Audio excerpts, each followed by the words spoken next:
Welcome to Dweller of the Dark. We are a channel honoring the yellowed and blackened bones of many prominent authors. We'll be digging up several obscure, strange, and forgotten authors who influenced many of the great horror, science fiction, and fantasy writers today. Comment below if you like. If you have authors that you'd like to see recognized, list them in the comments or contact our author page. Subscribe for more tales of the horrifying, obscure, strange, and forgotten. We'll have quite a collection. Climbing out of the tombs. If you like any of our tales, hit the like button below. You can find us on YouTube, Dweller of the Dark. Official website, dwellerofthedark.com. Second official website, jeffreyleblanc.com. Facebook at Jeffrey LeBlanc Horror Writer, Amazon, and Twitter. Monstrous creatures from other dimensions and strange eons threaten to subjugate humanity and destroy our world.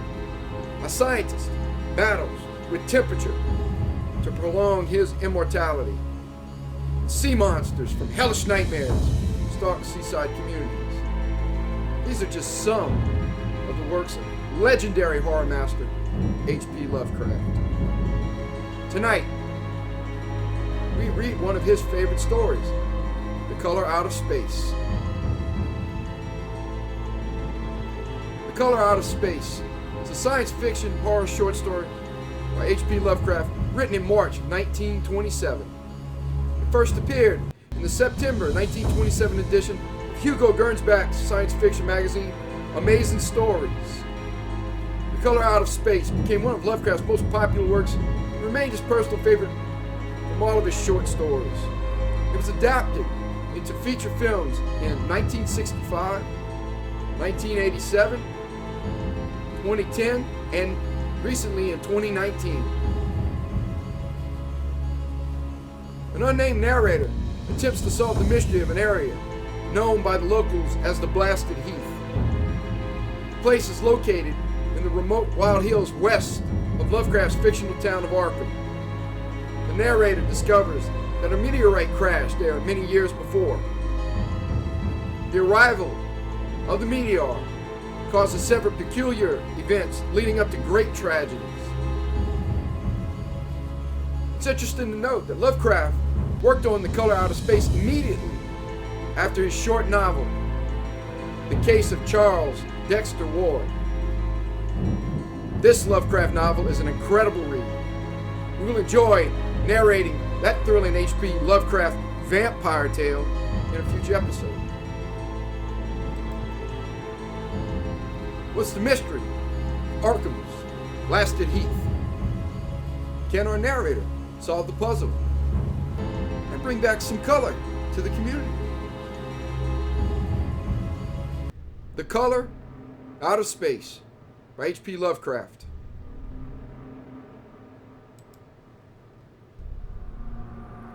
West of Arkham, the hills rise wild, and there are valleys with deep woods that no axe has ever cut. There are dark, narrow glens where the trees slope fantastically, and where thin brooklets trickle without ever having caught the glint of sunlight. On the gentler slopes, there are farms, ancient and rocky, with squat, moss-coated cottages, brooding eternally over old New England secrets in the lee of great ledges. But these are all vacant now, the wide chimneys crumbling and the shingled sides bulging perilously beneath low gambrel roofs. The old folk have gone away, and foreigners do not like to live there. French Canadians have tried it, Italians have tried it, and the Poles have come and departed. It's not because of anything that can be seen or heard or handled, but because of something that is imagined. The place is not good for the imagination and does not bring restful dreams at night.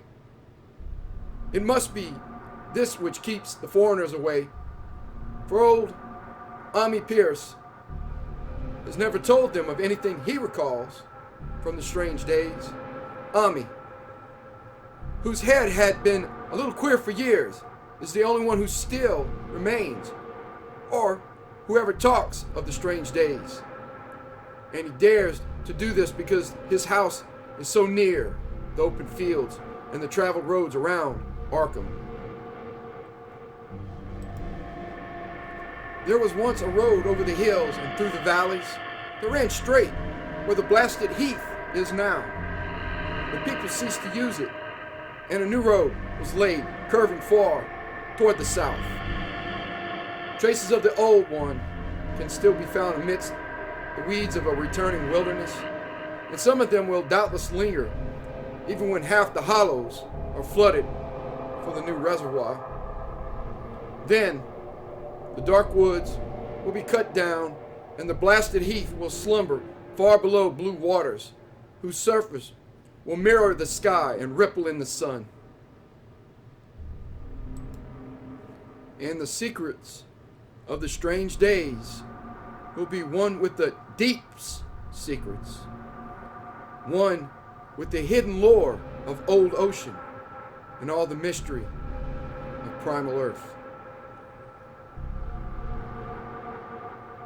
When I went into the hills and vales to survey for the new reservoir, they told me the place was evil. They told me this in Arkham. And because that is a very old town full of witch legends, I thought the evil must be something which grandams had whispered to children through centuries. The name, Blasted Heath, seemed to me very odd and theatrical, and I wondered how it had come into the folklore of a Puritan people. Then I saw that dark westward tangle of glens and slopes for myself, and ceased to wonder at anything besides its own elder mystery. It was morning when I saw it, but shadow lurked always there.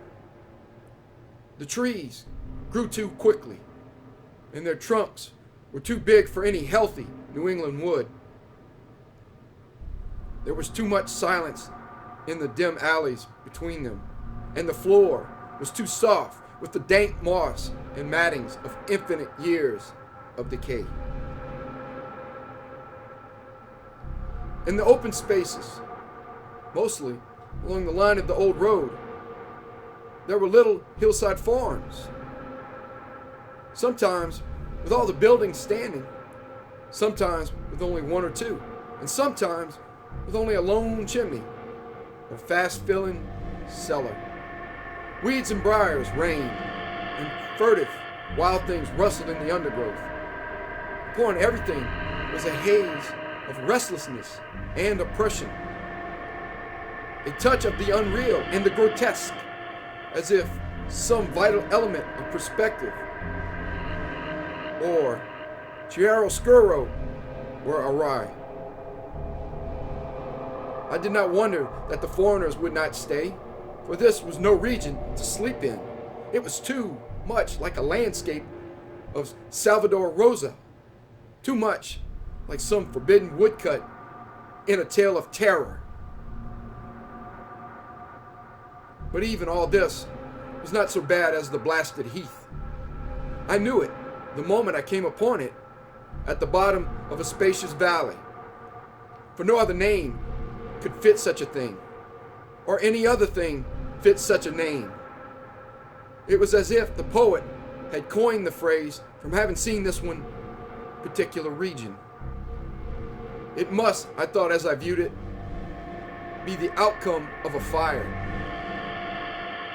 But why had nothing new ever grown over those 5 acres of gray desolation that sprawled open to the sky like a great spot eaten by acid in the woods and fields? It lay largely to the north of the ancient road line, but encroached a little on the other side. I felt an odd reluctance about approaching, and did so at last only because my business took me through and past it.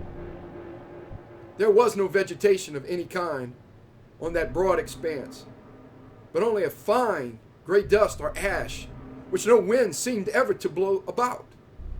The trees near it were sickly and stunted, and many dead trunks stood or lay rotting at the rim.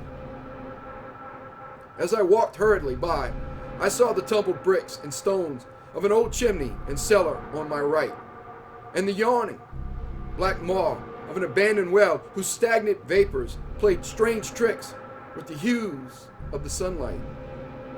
Even the long, dark woodland climb beyond seemed welcome in contrast, and I marveled no more at the frightened whispers of Arkham people. There had been no house or ruin near. Even in the old days, the place must have been lonely and remote. And at twilight, dreading to repass that ominous spot, I walked circuitously back to the town by the curving road on the south. I vaguely wished some clouds would gather, for an odd timidity about the deep sky voids above had crept into my soul.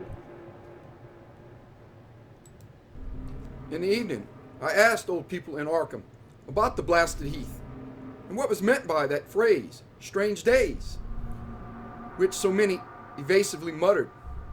I could not, however, get any good answers, except that all the mystery was much more recent than I had dreamed. It was not a matter of old legendary at all, but something within the lifetime of those who spoke. It had happened in the 80s, and a family had disappeared or was killed. Speakers would not be exact. And because they all told me to pay no attention to old Ami Pierce's crazy tales, I sought him out the next morning, having heard that he lived alone in the ancient tottering cottage where the trees first began to get very thick. It was a fearsomely archaic place and had begun to exude the faint miasmal odor which clings about houses that have stood too long. Only with persistent knocking could I rouse the aged man, and when he shuffled timidly to the door, I could tell he was not glad to see me. He was not so feeble as I had expected, but his eyes drooped in a curious way, and his unkempt clothing and white beard made him seem very worn and dismal. Not knowing just how he could best be launched on his tales, I feigned a matter of business, told him of my surveying, and asked vague questions about the district.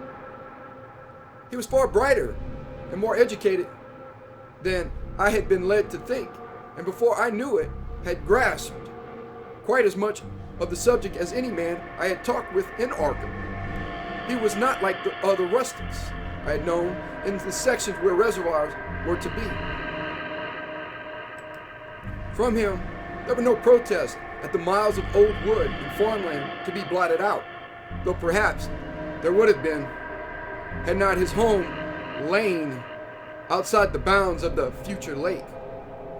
Relief was all that he showed. Relief at the doom of the dark ancient valleys through which he had roamed all his life. They were better underwater now. Better underwater since the strange days. And with this opening, his husky voice sank low, while his body leaned forward, and his right forefinger began to point shakily and impressively. It was then that I heard the story, and as the rambling voice scraped and whispered on, I shivered again and again, despite the summer day. Often, I had to recall the speaker from ramblings, piece out scientific points, which he knew only by a fading parrot memory of professors' talk, or bridge over gaps where his sense of logic and continuity broke down. When he was done, I did not wonder that his mind had snapped a trifle, or that the folk of Arkham would not speak much of the blasted heath. I hurried back before sunset to my hotel, unwilling to have the stars come out above me in the open, and the next day returned to Boston to give up my position.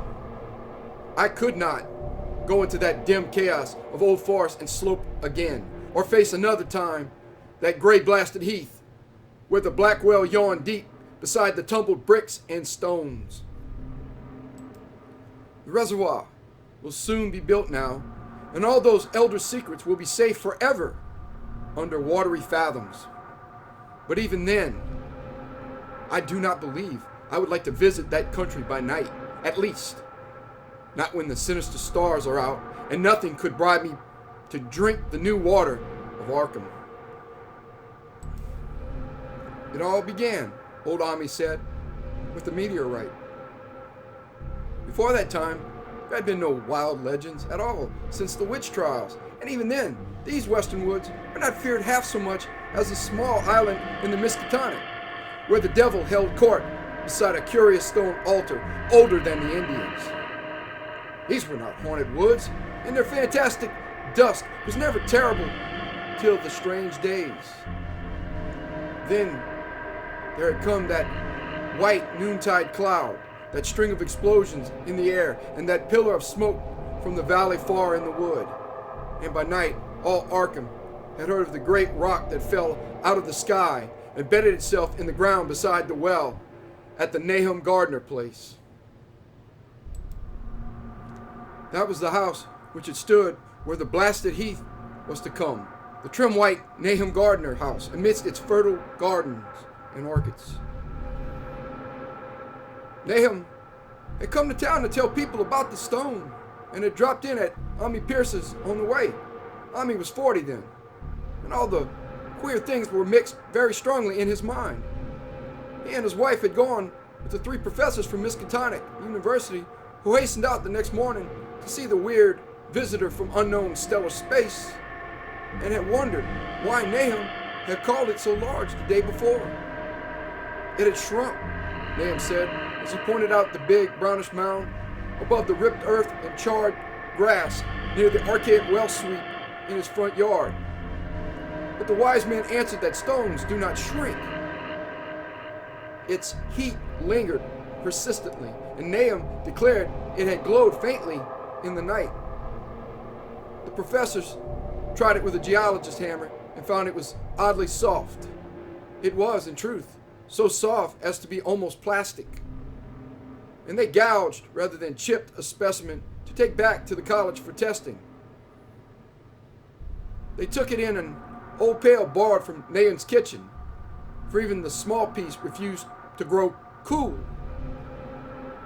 On the trip back, they stopped at Ami's to rest, and seemed thoughtful when Mrs. Pierce remarked that the fragment was growing smaller and burning the bottom of the pail. Truly, it was not large, but perhaps they had taken less than they had thought. The day after that, all this was June of '82, the professors had trooped out again in a great excitement. As they passed Ami's, they told him what queer things the specimen had done, and how it had faded wholly away when they put it in a glass beaker. The beaker had gone too, and the wise men talked of the strange stone's affinity for silicon. It had acted quite unbelievably in that well-ordered laboratory, doing nothing at all and showing no occluded gases when heated on charcoal, being wholly negative in the borax bead, and soon proving itself absolutely non-volatile at any producible temperature, including that of the oxyhydrogen blowpipe. On an anvil, it appeared highly malleable, and in the dark, its luminosity was very marked.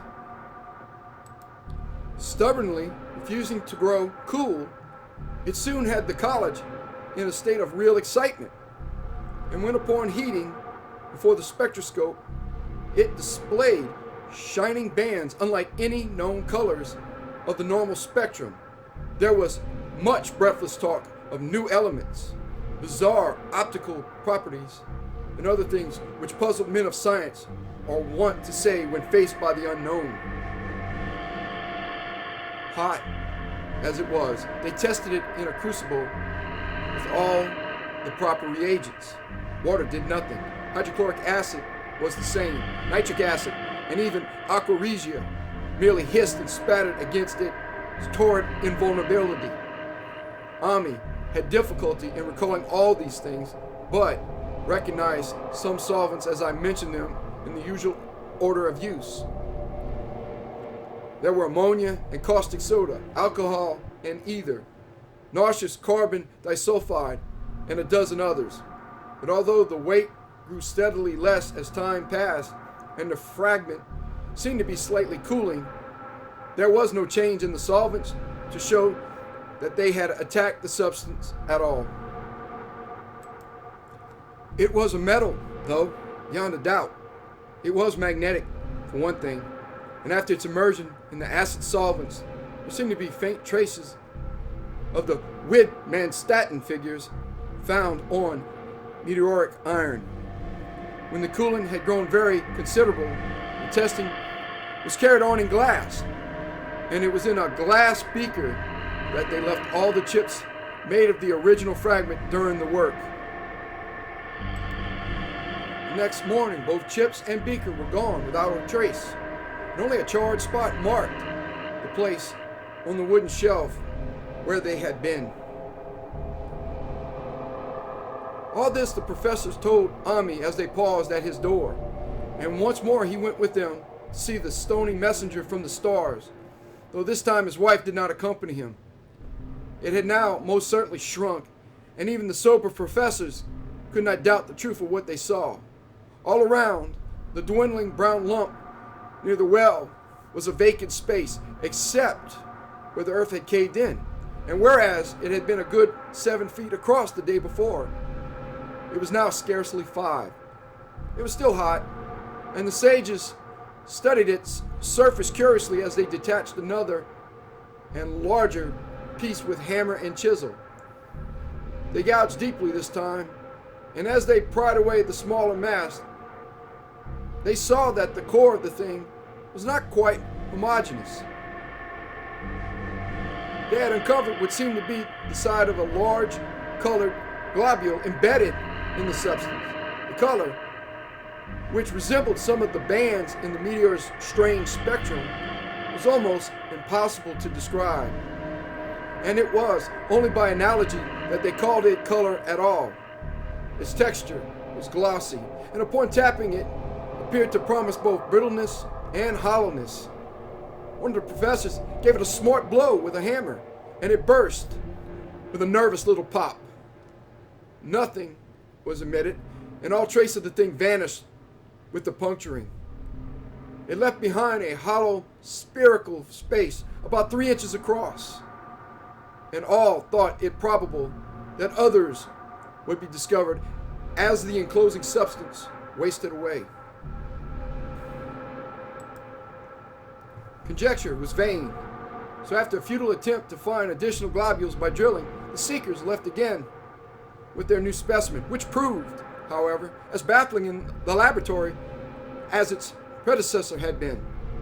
Aside from being almost plastic, having heat, magnetism, and slight luminosity, cooling slightly in powerful acids, possessing an unknown spectrum, wasting away in air, and attacking silicon compounds with mutual destruction as a result, it presented no identifying features whatsoever. And at the end of the test, the college scientists were forced to own that they could not place it. It was nothing of this earth, but a piece of the great outside, and as such, dowered with outside properties and obedient to outside laws. That night, there was a thunderstorm, and when the professors went out to Nahum's the next day, they met with a bitter disappointment. The stone, magnetic as it had been, must have had some peculiar electrical property, for it had drawn the lightning, as Nahum said, with a singular persistence. 6 times within an hour, the farmer saw the lightning strike the furrow in the front yard, and when the storm was over, nothing remained but a ragged pit by the ancient well sweep, half choked with caved-in earth. Digging had borne no fruit, and the scientists verified the fact of the utter banishment. The failure was total, so that nothing was left to do but go back to the laboratory and test again the disappearing fragment, left carefully cased in lead. That fragment lasted a week, at the end of which nothing of value had been learned of it. When it had gone, no residue was left behind, and in time the professors felt scarcely sure they had indeed seen with waking eyes that cryptic vestige of the fathomless gulfs outside, that lone, weird message from other universes and other realms of matter, force, and entity. As was natural, the Arkham papers made much of the incident with its collegiate sponsoring and sent reporters to talk with Nahum Gardner and his family. At least one Boston daily also sent a scribe, and Nahum quickly became a kind of local celebrity. He was a lean, genial person of about 50, living with his wife and 3 sons on the pleasant farmstead in the valley. He and Ami exchanged visits frequently, as did their wives, and Ami had nothing but praise for him after all these years. He seemed slightly proud of the notice his place had attracted, and talked often of the meteorite in the succeeding weeks. That July and August were hot, and Nahum worked hard at his haying in the 10-acre pasture across Chapman's Brook. His rattling wain wearing deep ruts in the shadowy lanes between. The labor tired him more than it had in other years, and he felt that age was beginning to tell on him. Then fell the time of fruit and harvest. The pears and apples slowly ripened, and Nahum vowed that his orchards were prospering as never before. The fruit was growing to phenomenal size and unwonted gloss, and in such abundance that extra barrels were ordered to handle the future crop. But with the ripening came sore disappointment. For of all that gorgeous array of spacious lusciousness, not one single jot was fit to eat. Into the fine flavor of the pears and apples had crept a stealthy bitterness and sickishness, so that even the smallest of bites induced a lasting disgust. It was the same with the melons and tomatoes, and Nahum sadly saw that his entire crop was lost. Quick to connect events, he declared that the meteorite had poisoned the soil, and thanked heaven that most of the other crops were in the upland lot along the road. Winter came early and was very cold. Ami saw Nahum less often than usual and observed that he begun to look worried. The rest of his family, too, seemed to have grown taciturn and were far from steady in their church-going or their attendance at the various social events of the countryside. For this reserve or melancholy, no cause could be found, though all the household confessed now and then to poor health and a feeling of vague disquiet. Nahum himself gave the most definite statement of anyone when he said he was disturbed about certain footprints in the snow. They were the usual winter prints of red squirrels, white rabbits, and foxes, but the brooding farmer professed to see something not quite right about their nature and arrangement. He was never specific, but appeared to think that they were not as characteristic of the anatomy and habits of squirrels and rabbits and foxes as they ought to be. Ami listened without interest to this talk until one night when he drove past Nahum's house in his sleigh on the way back from Clark's Corners. There had been a moon, and a rabbit had run across the road, and the leaps of that rabbit were longer than either Ami or his horse liked. The latter, indeed, had almost run away when brought up by a firm rein.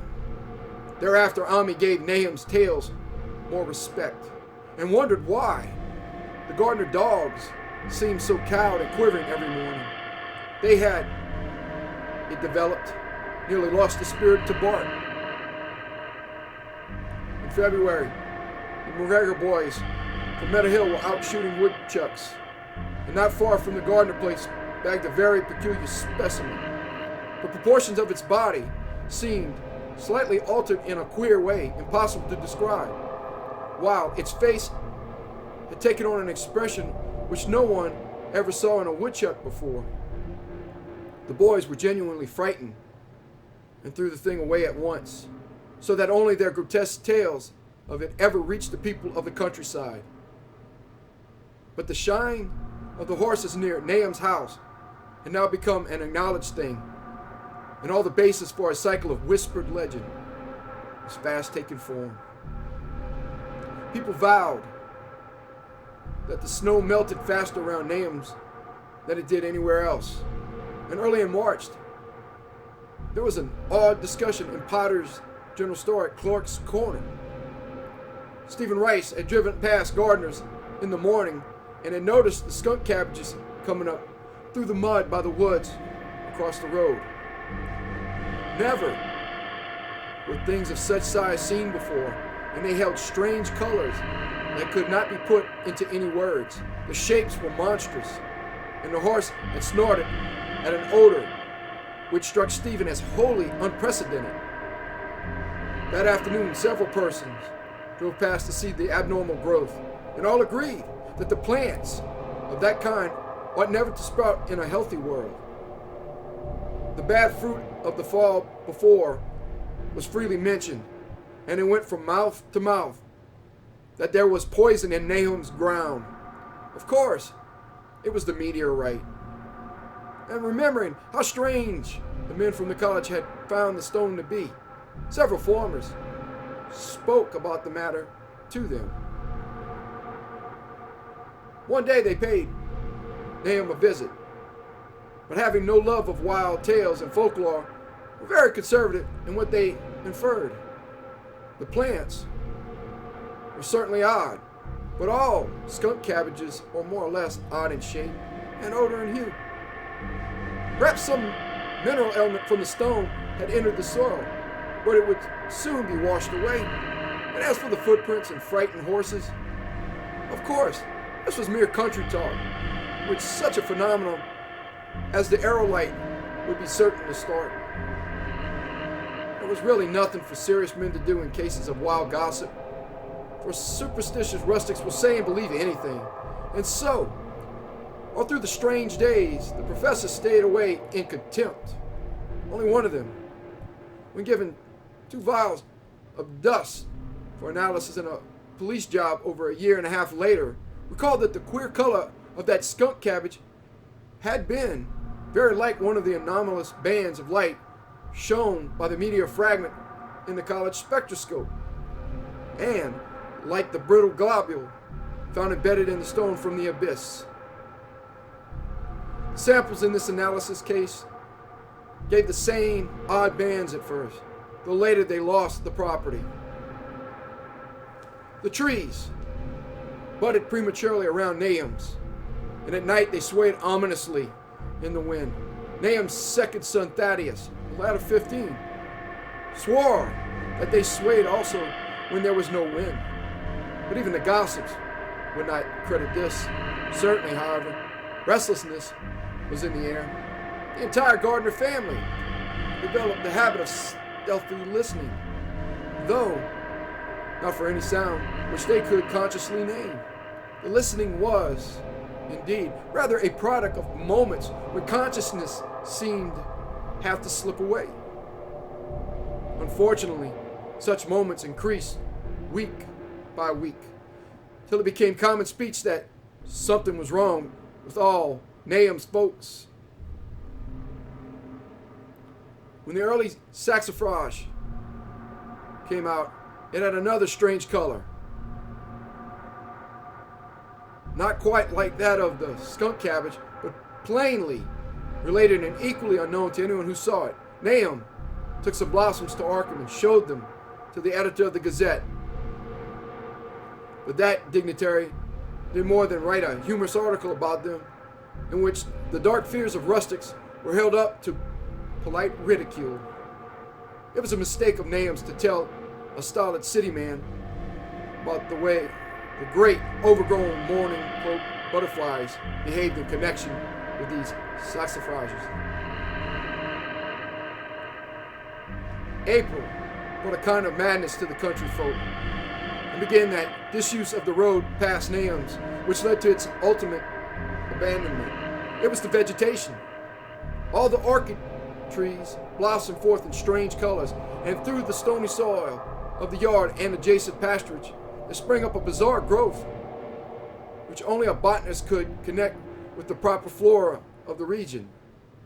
No sane, wholesome colors were anywhere to be seen except in the green grass and leafage, but everywhere those hectic and prismatic variants of some diseased underlying primary tone without a place among the known tints of earth.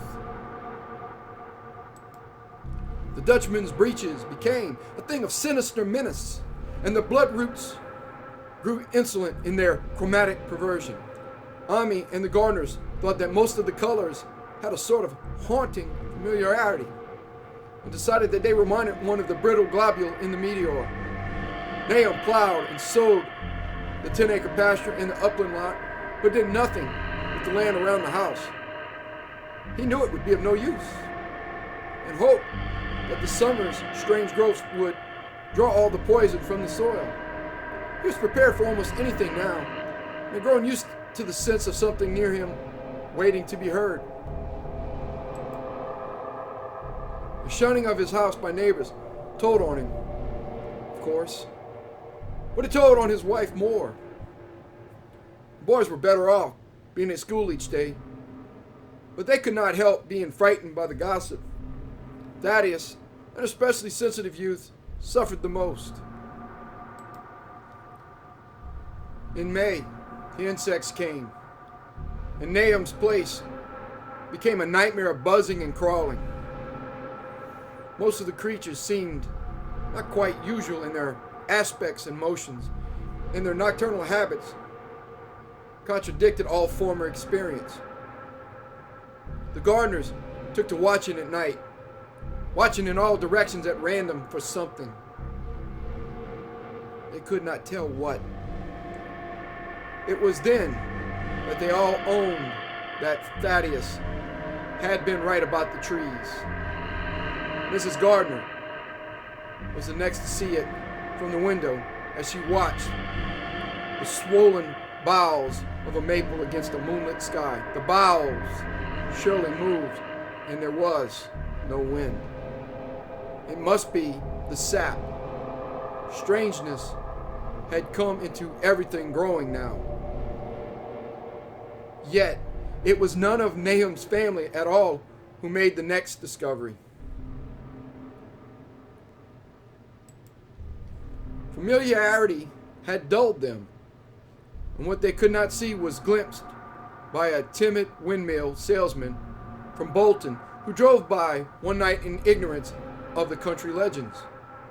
What he told in Arkham was given a short paragraph in the Gazette, and it was there that all the farmers, Nahum included, saw it first.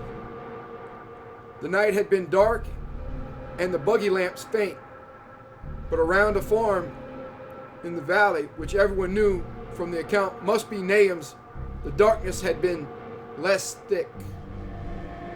A dim but distinct luminosity seemed to adhere in all the vegetation, grass, leaves, and blossoms alike, while at one moment a detached piece of the phosphorescence appeared to stir furtively in the yard near the barn. The grass had so far seemed untouched, and the cows were freely pastured in the lot near the house. But toward the end of May, the milk began to be bad. Then Nahum had the cows driven to the uplands, after which the trouble ceased. Not long after this, the change in grass and leaves became apparent to the eye. All the verdure was going gray and was developing a highly singular quality of brittleness. Ami was now the only person who ever visited the place, and his visits were becoming fewer and fewer. When school closed, the gardeners were virtually cut off from the world, and sometimes let Ami do their errands in town. They were failing curiously both physically and mentally, and no one was surprised when the news of Mrs. Gardner's madness stole around. It happened in June, about the anniversary of the meteor's fall, and the poor woman screamed about things in the air which she could not describe. In her ravings, there was not a single specific noun, but only verbs and pronouns. Things moved and changed and fluttered, and ears tingled to impulses which were not holy sounds. Something was taken away. She was being drained of something. Something was fastening itself on her that ought not to be. Someone must make it keep off. Nothing was ever still in the night. The walls and windows shifted. Nahum did not send her to the county asylum, but let her wander about the house as long as she was harmless to herself and others. Even when her expression changed, he did nothing. But when the boys grew afraid of her, and Thaddeus nearly fainted at the way she made faces at him, he decided to keep her locked in the attic. By July, she had ceased to speak and crawled on all fours. And before that month was over, Nahum got the mad notion that she was slightly luminous in the dark, as he now clearly saw was the case with the nearby vegetation. It was a little before this that the horses had stampeded. Something had aroused them in the night, and their neighing and kicking in their stalls had been terrible. There seemed virtually nothing to do to calm them, and when Nahum opened up the stable door, they all bolted out like frightened woodland deer. It took a week to track all four, and when found, they were seen to be quite useless and unmanageable. Something had snapped in their brains, and each one had to be shot for its own good. Nahum borrowed a horse from Ami for his haying, but found it would not approach the barn. It shied, balked, and whinnied, and in the end, he could do nothing but drive it into the yard while the men used their own strength to get the heavy wagon near enough the hayloft for convenient pitching. And all the while, the vegetation was turning gray and brittle. Even the flowers, whose hues had been so strange, were graying now, and the fruit was coming out gray and dwarfed and tasteless. The asters and goldenrod bloomed gray and distorted, and the roses and zinnias and hollyhocks in the front yard were such blasphemous-looking things that Nahum's oldest son Zenas cut them down. The strangely puffed insects died about that time. Even the bees had left their hives and taken to the woods. By September, all the vegetation was fast crumbling to a grayish powder, and Nahum feared that the trees would die before the poison was out of the soil. His wife now had spells of terrific screaming, and he and the boys were in a constant state of nervous tension. They shunned people now, and when school opened, the boys did not go. But it was Ami, on one of his rare visits, who first realized that the well water was no longer good. It had an evil taste that was not exactly fetid, not exactly salty. And Ami advised his friend to dig another well on higher ground to use till the soil was good again.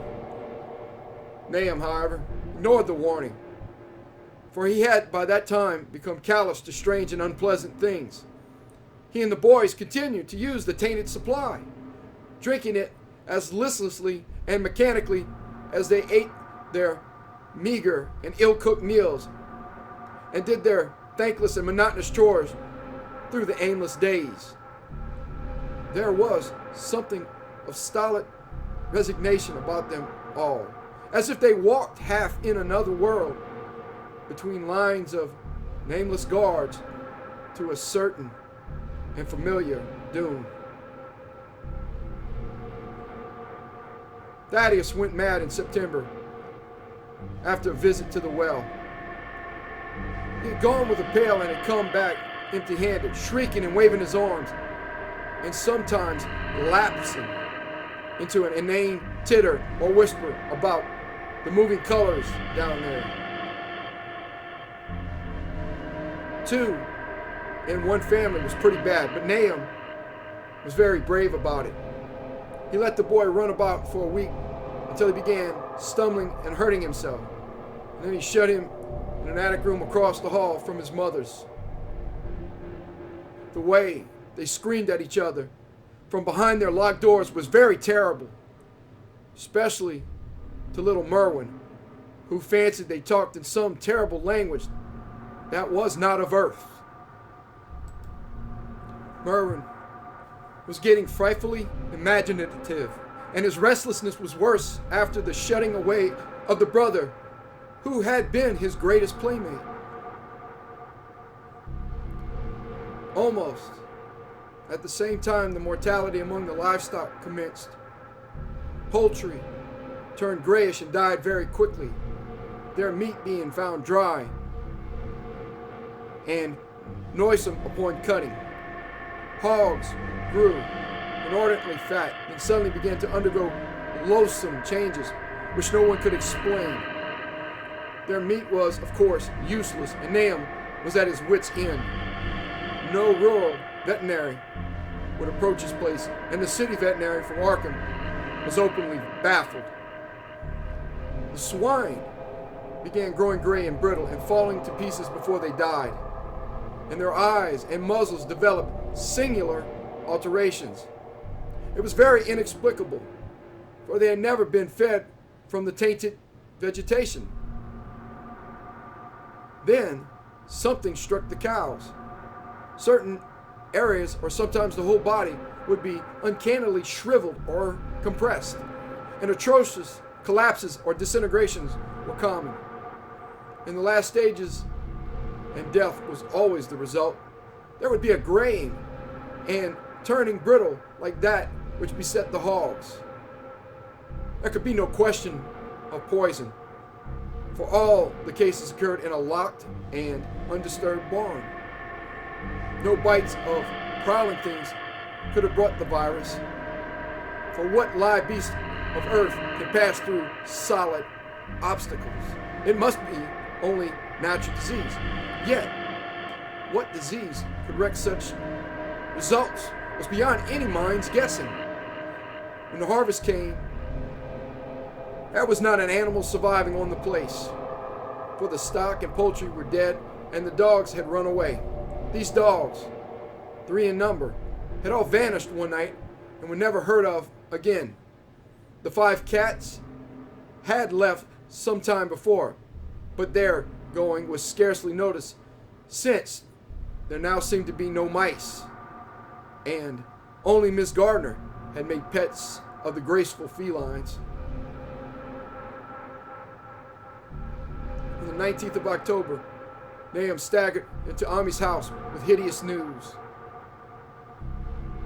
The death had come to poor Thaddeus in his attic room, and it had come in a way which could not be told. Nahum had dug a grave in the railed family plot behind the farm, and had put therein what he found.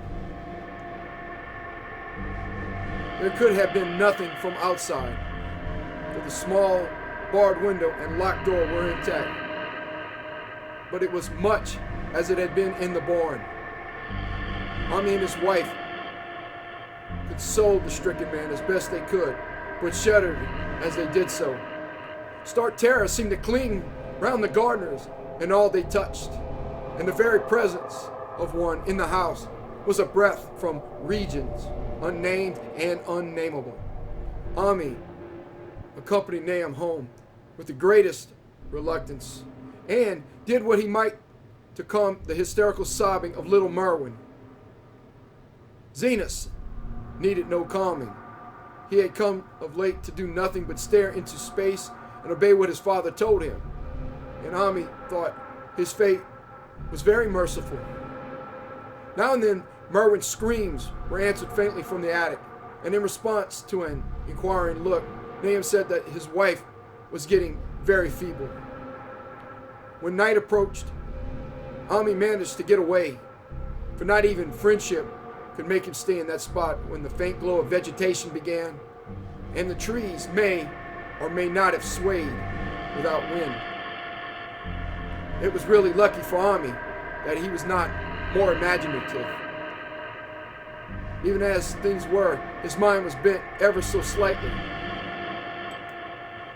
But had he been able to connect and reflect upon all the portents around him, he must inevitably have turned a total maniac. In the twilight, he hastened home, the screams of the madwoman and the nervous child ringing horribly in his ears. 3 days later, Nahum lurched into Ami's kitchen in the early morning, and in the absence of his host, stammered out a desperate tale once more, while Mrs. Pierce listening in a clutching fright. It was little Merwin this time. He was gone. He had gone out late at night with a lantern and pail for water and had never come back. He'd been going to pieces for days and hardly knew what he was about. Screamed at everything. There had been a frantic shriek from the yard then, but before the father could get to the door, the boy was gone. There was no glow from the lantern he had taken, and of the child himself no trace. At the time, Nahum thought the lantern and pail were gone too. But when dawn came and the man had plodded back from his all-night search of the woods and fields, he had found some very curious things near the well. There was a crushed and apparently somewhat melted mass of iron, which had certainly been the lantern, while a bent pail and twisted iron loops beside it, both half fused, seemed to hint at the remnants of the pail. That was all. Nahum was past imagining.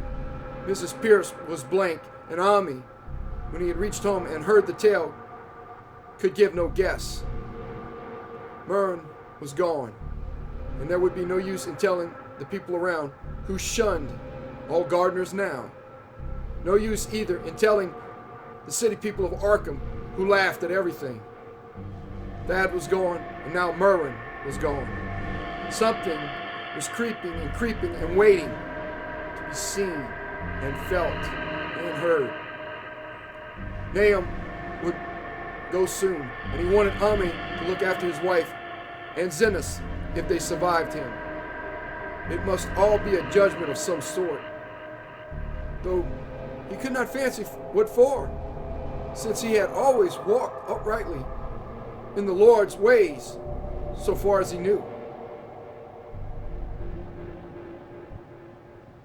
For over 2 weeks, Ami saw nothing of Nahum, and then, worried about what might have happened, he overcame his fears and paid the gardener's place a visit. There was no smoke from the great chimney, and for a moment, the visitor was apprehensive of the worst. The aspect of the whole farm was shocking. Grayish, withered grass and leaves on the ground, vines falling in brittle wreckage from archaic walls and gables, and great bare trees clawing up at the gray November sky with a studied malevolence which Ami could not but feel had come from some subtle change in the tilt of the branches. But Nahum was alive after all. He was weak and lying on a couch in the low-ceiled kitchen, but perfectly conscious and able to give simple orders to Zenas. The room was deadly cold, and as Ami visibly shivered, the host shouted huskily the zenith for more wood. Wood, indeed, was sorely needed, since the cavernous fireplace was unlit and empty, with a cloud of soot blowing about in the chill wind that came down the chimney.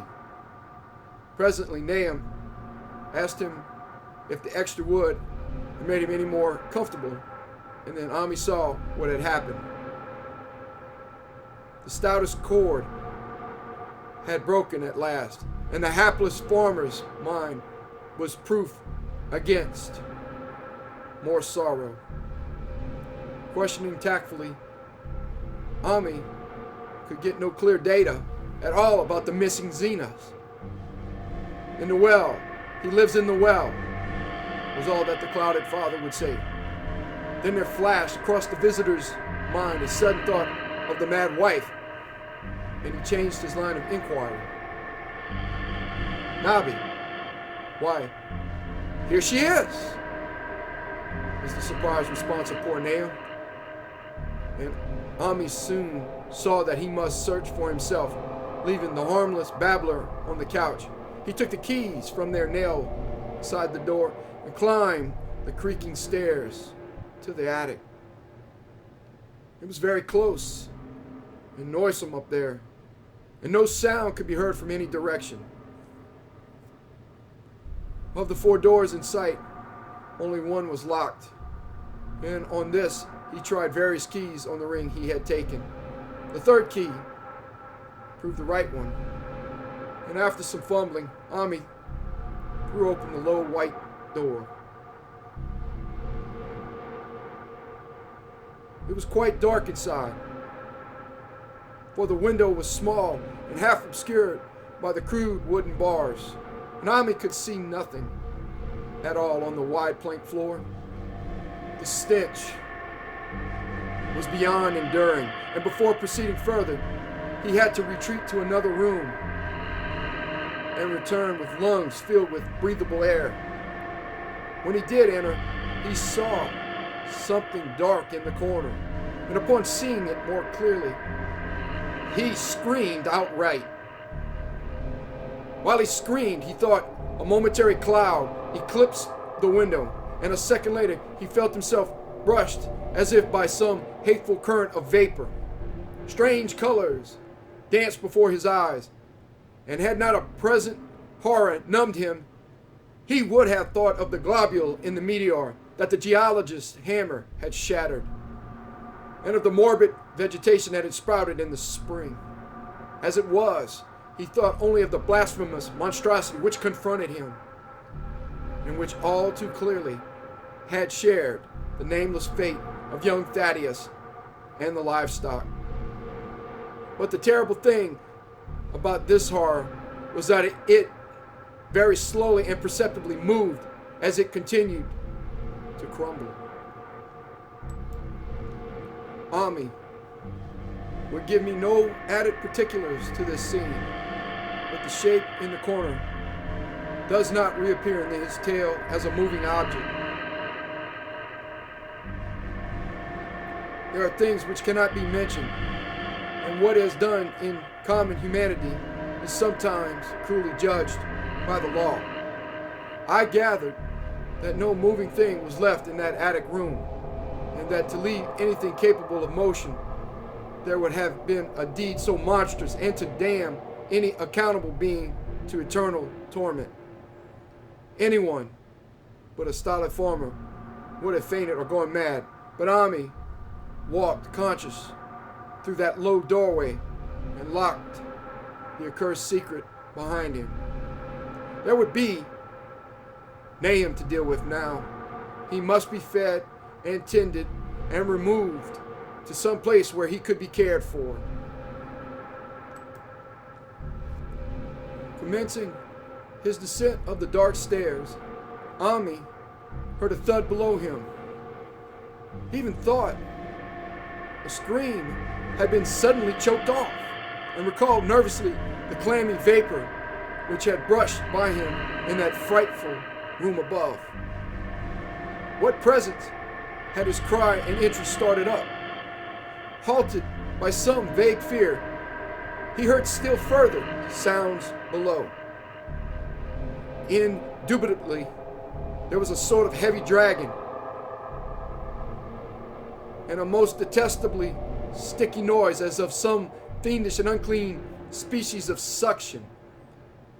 With an associative sense goaded to feverish heights, he thought unaccountably of what he had seen upstairs.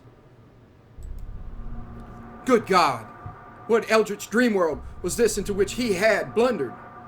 He dared move neither backwards nor forward, but stood there trembling at the black curve of the boxed-in staircase. Every trifle of the scene burned itself into his brain. The sounds, the sense of dread expectancy, the darkness, the steepness of the narrow steps, and, merciful heaven, the faint but unmistakable luminosity of all the woodwork in sight, steps, sides, exposed laths, and beams alike. Then there burst forth a frantic whinny from Mommy's horse outside, followed at once by a clatter which told of a frenzied runaway. In another moment, horse and buggy had gone beyond earshot, leaving the frightened man on the dark stairs to guess what had sent them. But that was not all. There had been another sound out there, a sort of liquid splash. Water, it must have been. The well. He had left Hero untied near it, and a buggy wheel must have brushed the coping and knocked in a stone. And still, the pale phosphorescent glowed in that detestably ancient woodwork. God, how old the house was! Most of it built before 1670, and the gambrel roof not later than 1730. A feeble scratching on the floor downstairs now sounded distinctly. And Ami's grip tightened on a heavy stick he had picked up in the attic for some purpose. Slowly, nerving himself, he finished his descent and walked boldly toward the kitchen. But he did not complete the walk because what he sought was no longer there. It had come to meet him, and it was still alive after a fashion. Whether it had crawled or whether it had been dragged by an external force, Ami could not say. But the death had been at it. Everything had happened in the last half hour, but collapse, graying, and disintegration were already far advanced. There was a horrible brittleness, and dry fragments were scaling off. Ami could not touch it, but looked horrifiedly into the distorted parody that had been a face. What was it? Nahum, what was it? He whispered, and the cleft, bulging lips were just able to crackle out a final answer.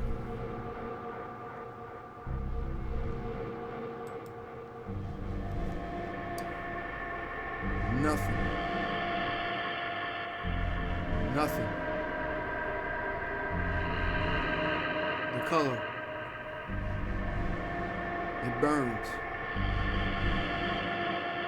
Cold and wet. But it burns.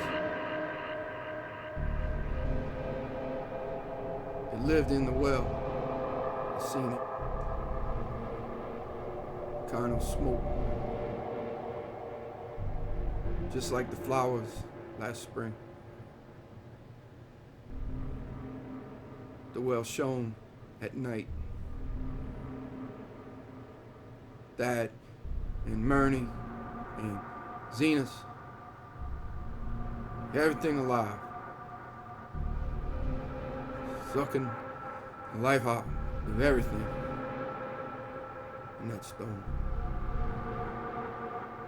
Must have come in that stone,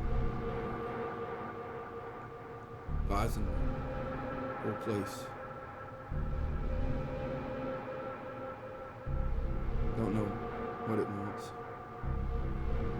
That round thing from the college, dug out in the stone. They smashed it. It was that same color. just the same, like the flowers and plants. Must have been more seeds. Seeds. They grow. I seen it the first week, this week. Must have got strong on Zenith. He was a big boy. Full of life. Beats down your mind and gets you. Burns you up in the well water. He was right about that. Evil water. Zenith never come back from that well. Can't get away. Draws you. You know something that's coming. There ain't no use. I've seen it time and again. Zenith was took. There's Nabby, homie. Head's no good. Don't know how long since I fed her. Get her if we ain't careful. She used to color. Face is getting to hear that color sometimes. It was night. And it burns and sucks. It comes from someplace where things ain't as they is here. One of them, Professor says so. He was right. Look out, Army. It'll do something more. Sucks the life out. That was all. That which spoke could speak no more, because it had completely caved in. Homie laid a red, checked tablecloth over what was left and reeled out the back door into the fields. He climbed the slope to the 10-acre pasture and stumbled home by the north road in the woods. He could not pass that well from which his horse had run away. He had looked at it through the window and had seen that no stone was missing from the rim. Then the lurching buggy had not dislodged anything after all. The splash had been something else. Something which went into the well after it had done with poor Nahum. When Ami reached his house, the horse and buggy had arrived before him and thrown his wife into fits of anxiety, reassuring her without explanations. He set out at once for Arkham and notified the authorities that the Gardner family was no more. He indulged in no details, but merely told of the deaths of Nahum and Nabby, that of Thaddeus being already known, and mentioned that the cause seemed to be the same strange ailment which had killed the livestock. He also stated that Merwin and Zenith had disappeared. There was considerable questioning at the police station, and in the end, Ami was compelled to take 3 officers to the Gardner farm, together with the coroner, the medical examiner, and the veterinary, who had treated the diseased animals. He went much against his will, for the afternoon was advancing and he feared the fall of night over that accursed place. But it was some comfort to have so many people with him. The 6 men drove out in a Democrat wagon following Ami's buggy and arrived at the pest-ridden farmhouse about 4 o'clock.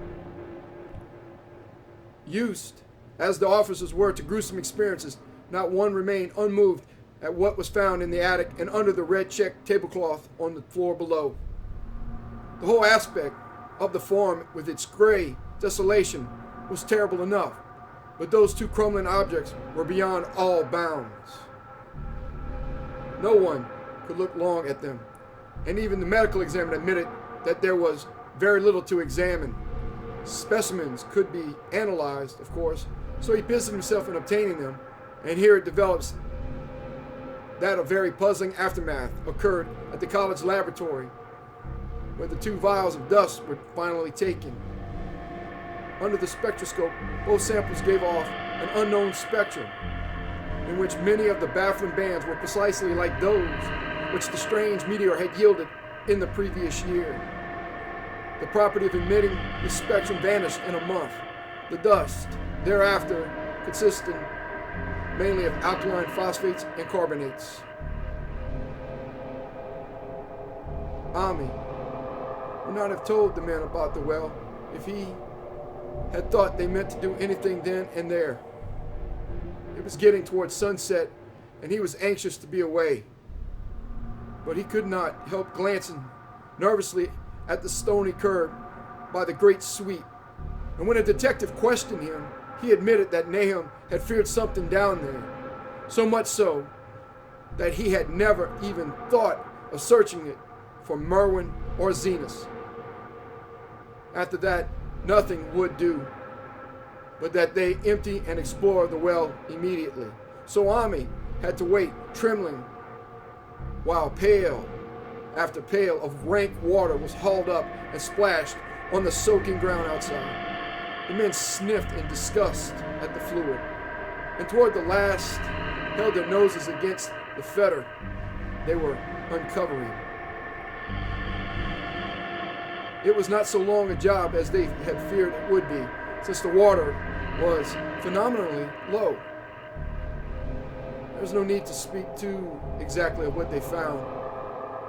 Merwin and Zenas were both there, in part, though the vestiges were mainly skeletal. There were also a small deer and a large dog in about the same state, and a number of bones of smaller animals.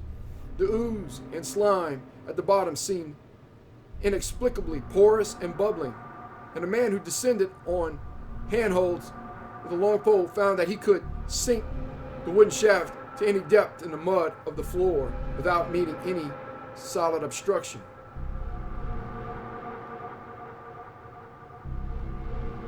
Twilight had now fallen, and lanterns were brought from the house. Then, when it was seen that nothing further could be gained from the well, everyone went indoors and conferred in the ancient sitting room while the intermittent light of a spectral half moon played wanly on the gray desolation outside.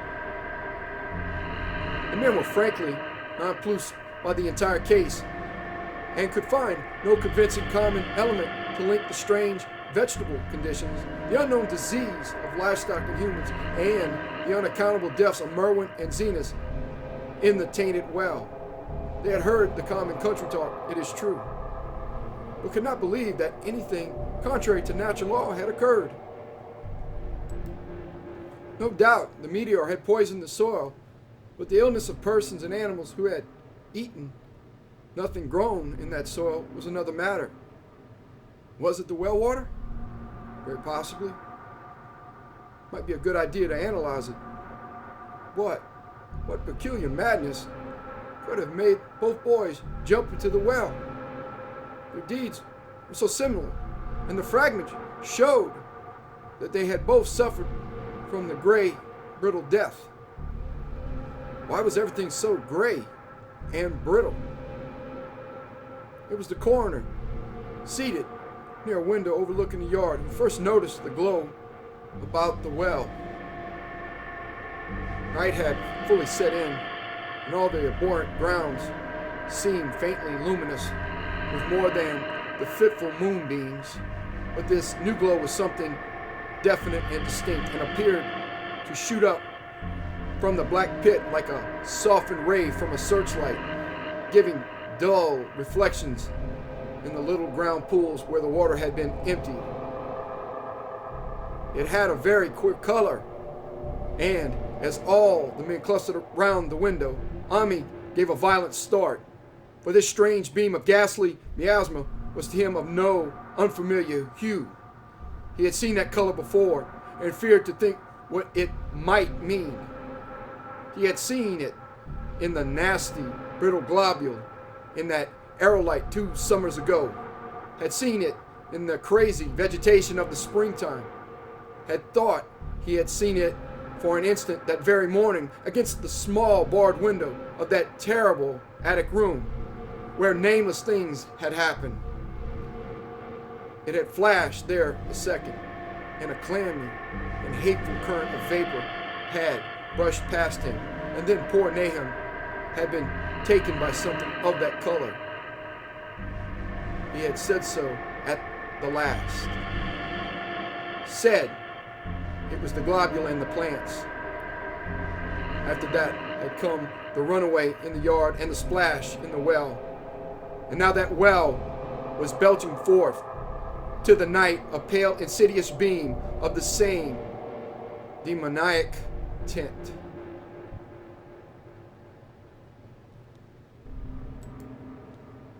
It does credit to the alertness of Ami's mind that he puzzled, even at that tense moment, over a point which was essentially scientific. He could not but wonder at his gleaning of the same impression from a vapor glimpsed in the daytime against a window opening on the morning sky, and from a nocturnal exhalation seen as a phosphorescent mist against the black and blasted landscape. It wasn't right. It was against nature. And he thought of those terrible last words of his stricken friend. It comes from someplace where things ain't as they is here. One of them professors said so.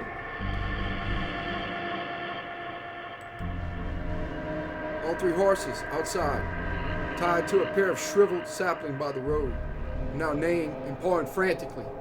The wagon driver started for the door to do something, but Ami laid a shaky hand on his shoulder.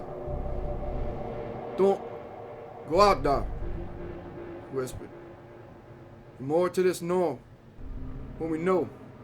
Nahum said something. Lived in the well that sucks your life out. Said it must be some that growed from a brown ball, like one we all seen in that meteor stone that fell a year ago, June. Sucks and burns, he said, and it's just a cloud of color, like that light out there now, that ye can only see and can't tell what it is. Nahum thought it feeds on everything living and gets stronger all the time. He said he's seen it this last week. It must be something far off in the sky, like the men from the college last year says the meteor stone was. The way it's made and the way it works ain't like no way of God's world. It's some that from beyond. So the men paused indecisively as the light from the well grew stronger and the hitched horses pawed and whinnied in increasing frenzy. It was truly an awful moment, with terror in that ancient and accursed house itself. 4 monstrous sets of fragments, 2 from the house and 2 from the well, in the woodshed behind, and that shaft of unknown and unholy iridescence from the slimy depths in front. Ami had restrained the driver on impulse, forgetting how uninjured he himself was after the clammy brushing of that colored vapor in the attic room. But perhaps it is just as well that he acted as he did. No one will ever know what was abroad that night. And though the blasphemy from beyond had not so far hurt any human of unweakened mind, there's no telling what it might not have done at that last moment, and with its seemingly increased strength and the special signs of purpose it was soon to display beneath the half-clouded, moonlit sky.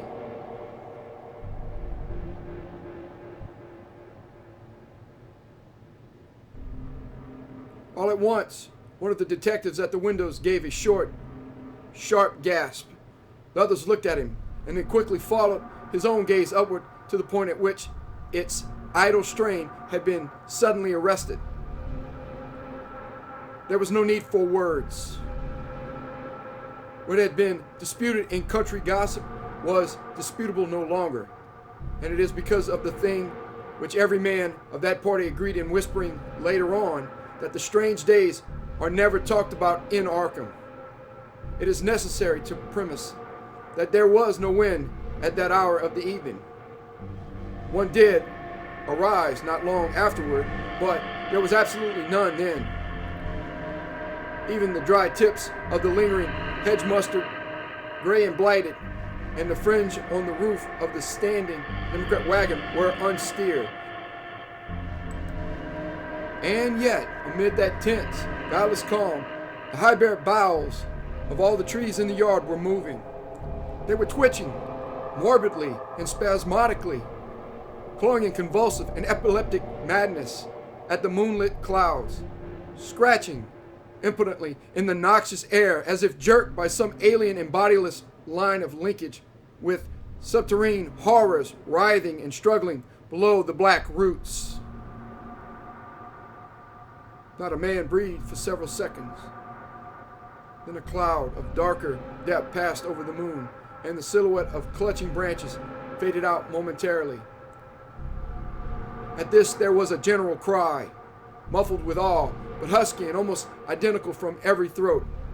For the terror had not faded with the silhouette, and in a fearsome instant of deeper darkness the watchers saw wriggling at that treetop height 1,000 tiny points of faint, unhallowed radiance, tipping each bough like the fire of St. Elmo or the flames that came down on the apostles' heads at Pentecost.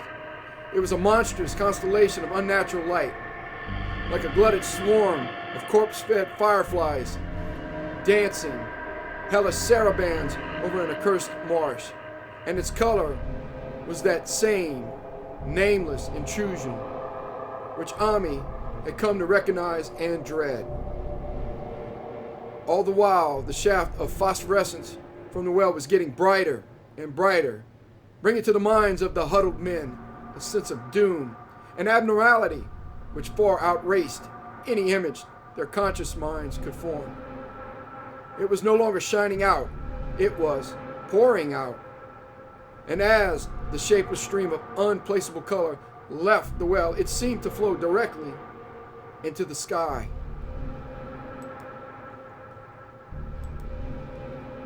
Veterinary shivered and walked to the front door to drop the heavy extra bar across it. Ami shook no less and had to tug and point for lack of a controllable voice when he wished to draw notice to the growing luminosity of the trees. The neighing and stamping of the horses had become utterly frightful, but not a soul of that group in the old house would have ventured forth for any earthly reward. With the moments, the shining of the trees increased, while their restless branches seemed to strain more and more toward verticality. The wood of the well sweep was shining now, and presently a policeman dumbly pointed to some wooden sheds and beehives near the stone wall on the west. They were commencing to shine too, though the tethered vehicles of the visitors seemed so far unaffected. Then there was a wild commotion and clopping in the road, and as Ami quenched the lamp for better seeing, they realized that the span of frantic grays had broke their sapling and run off with the Democrat wagon. The shock served to loosen several tongues, and embarrassed whispers were exchanged. It spreads on everything organic that's been around here, muttered the medical examiner. No one replied, but the man who had been in the well gave a hint that his long pole must have stirred up something intangible. It was awful, he added. There was no bottom at all, just ooze and bubbles and the feeling of something lurking under there. Ami's horse still pawed and screamed deafeningly in the road outside, and nearly drowned its owner's faint quiver as he mumbled his formless reflections. It come from that stone. It grown down there. It got everything living. It fed itself on mind and body. Dad and Murney, Zenas and Nabby. Nahum was the last. They all drunk the water. It got strong on them. It come from beyond. While things ain't like they be here. Now it's going home. At this point, as the column of unknown color flared suddenly stronger and began to weave itself into fantastic suggestions of shape, which each spectator later described differently, there came from poor tethered hero such a sound as no man before or since ever heard from a horse.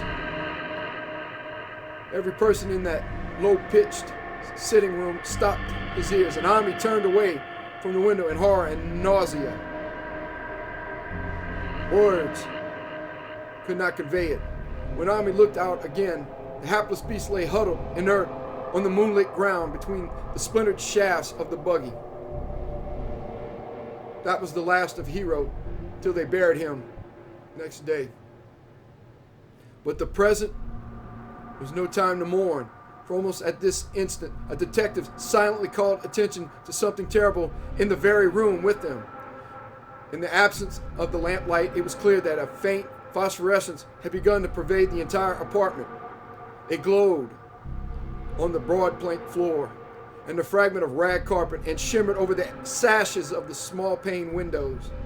It ran up and down the exposed corner post, coruscated about the shelf and mantel, and infected the very doors and furniture.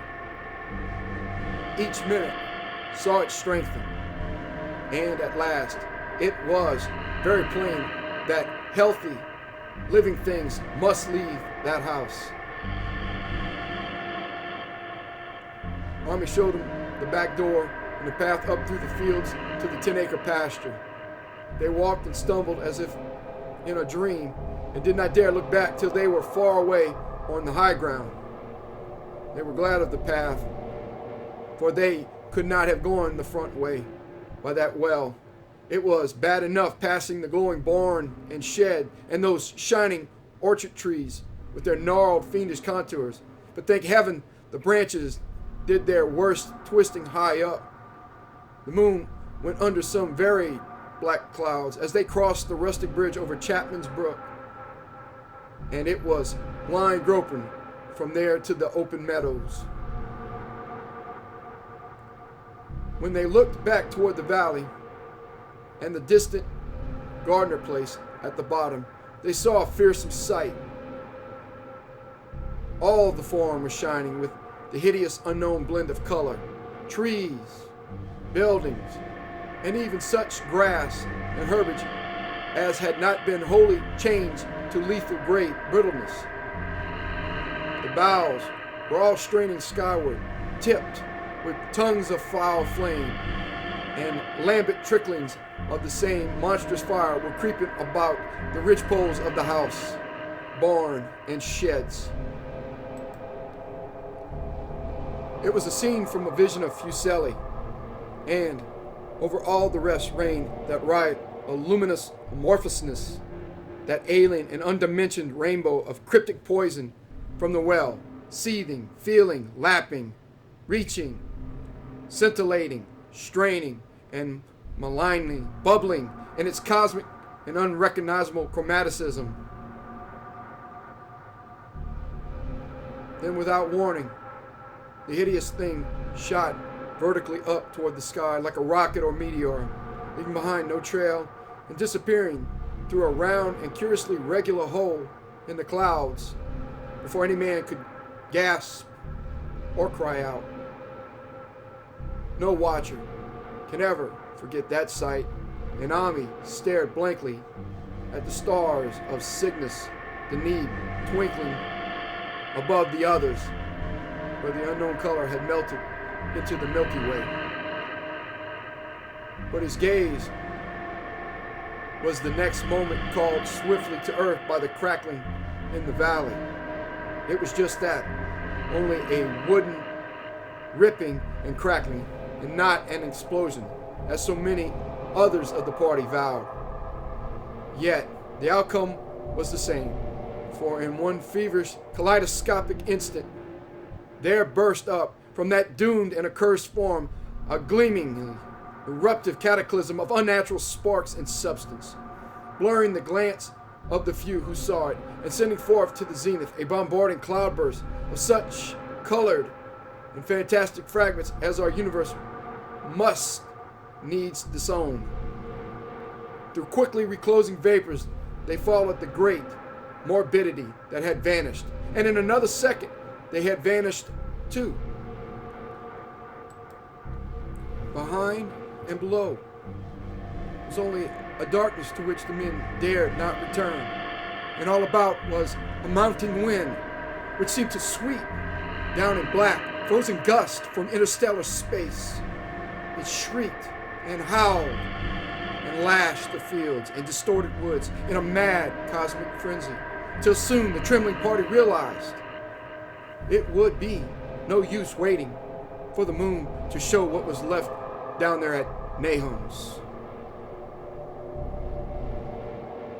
Too odd even to hint theories, the 7 shaking men trudged back toward Arkham by the North Road.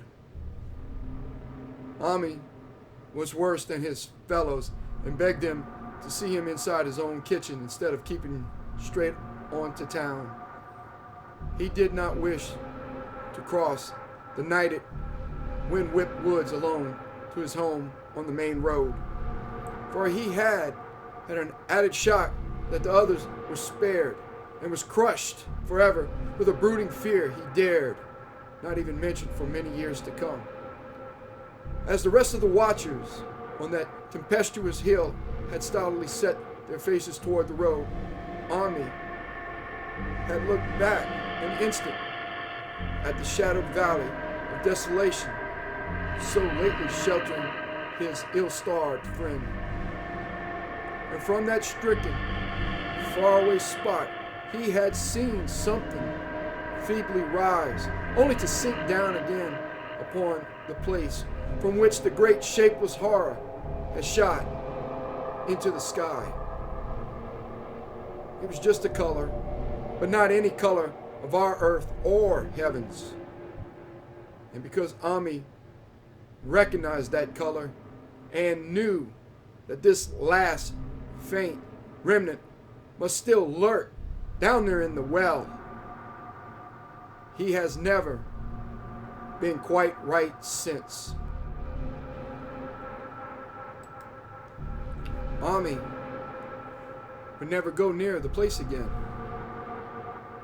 It was over half a century now since the horror happened, but he has never been there, and will be glad when the new reservoir blots it out. I should be glad too, for I do not like the way the sunlight changed color around the mouth of that abandoned well as I passed. I hope the water will always be very deep, but even so, I shall never drink it. I do not think I shall visit the Arkham country hereafter. 3 of the men who had been with Ami returned the next morning to see the ruins by daylight. But there were not any real ruins, only the bricks of the chimney, stones of the cellar, some mineral and metallic litter here and there, and the rim of that nefandous well. Save for Ami's dead horse, which they towed away and buried, and the buggy, which they shortly returned to him, everything had ever been living had gone. 5 eldritch acres of dusty gray desert remain, nor has anything ever grown there since. To this day it sprawls open to the sky, like a great spot eaten by acid in the woods and fields. And the few who have ever dared glimpse it, in spite of the rural tales, have named it the Blasted Heath. The rural tales are queer. They might be even queerer if city men and college chemists could be interested enough to analyze the water from that disused well, or the gray dust that no wind seems ever to disperse. Botanists, too, ought to study the stunted flora on the borders of that spot, for they might shed light on the country notion that the blight is spreading. Little by little, perhaps an inch a year. People say the color of the neighboring herbage is not quite right in the spring, and that wild things leave queer prints in the light winter snow. Snow never seems quite so heavy on the blasted heath as it is elsewhere. Horses, the few that are left in this motor age, go skittish in the silent valley, and hunters cannot depend on their dogs too near the splotch of grayish dust. They say the mental influences are very bad too. Numbers were queer in the years after Nahum's taking, and always they lacked the power to get away. Then, the stronger-minded folk all left the region, and only the foreigners tried to live in the crumbling old homesteads. They could not stay, though. And one sometimes wonders what insight beyond ours their wild, weird stores of whispered magic have given them.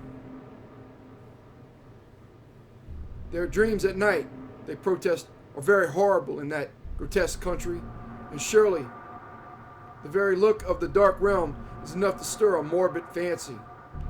No traveler has ever escaped a sense of strangeness in those deep ravines, and artists shiver as they paint thick woods whose mystery is as much of the spirit as of the eye. I myself am curious about the sensation I derive from my one lone walk before Ami told me his tale. When twilight came, I had vaguely wished some clouds would gather, for an odd timidity about the deep sky voids above had crept into my soul. Do not ask me for my opinion. I do not know. That is all. There was no one but Ami to question. The Arca people will not talk about the strange days. And all three professors who saw the aerolite and its colored globule are dead. There were other globules. Depend upon that. One must have fed itself and escaped. And probably there was another which was too late. No doubt it is still down the well. I know there was something wrong with the sunlight I saw above that miasmal brink. The rustics say the blight creeps an inch a year, so perhaps there's a kind of growth or nourishment even now. But whatever demon hatchling is there, it must be tethered to something, or else it would quickly spread. Is it fastened to the roots of those trees that claw the air? One of the current Arkham tales is about fat oaks that shine and move, as they ought not to do at night. What it is, only God knows. In terms of matter, I suppose, the thing Ami described would be called a gas. This gas obeyed laws that are not of our cosmos.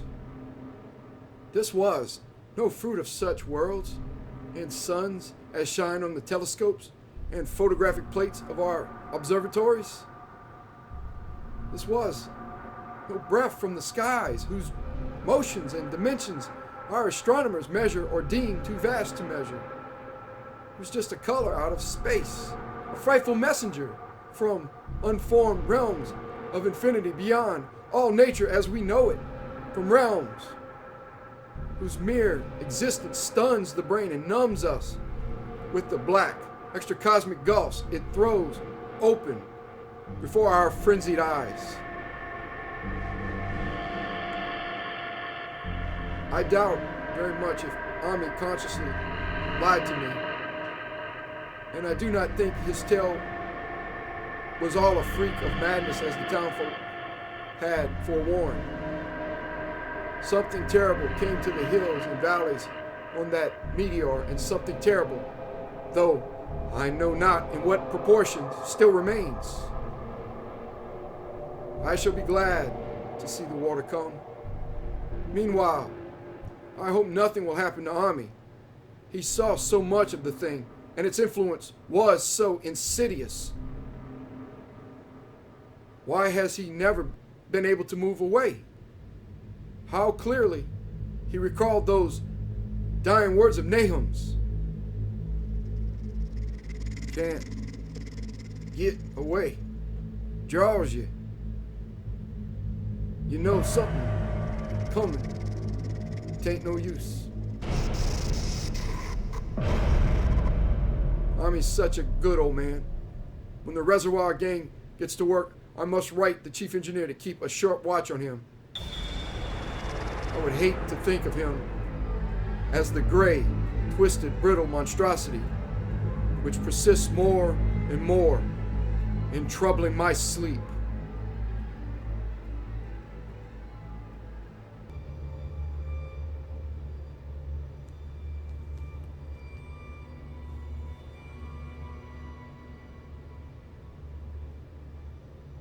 Thank you for listening.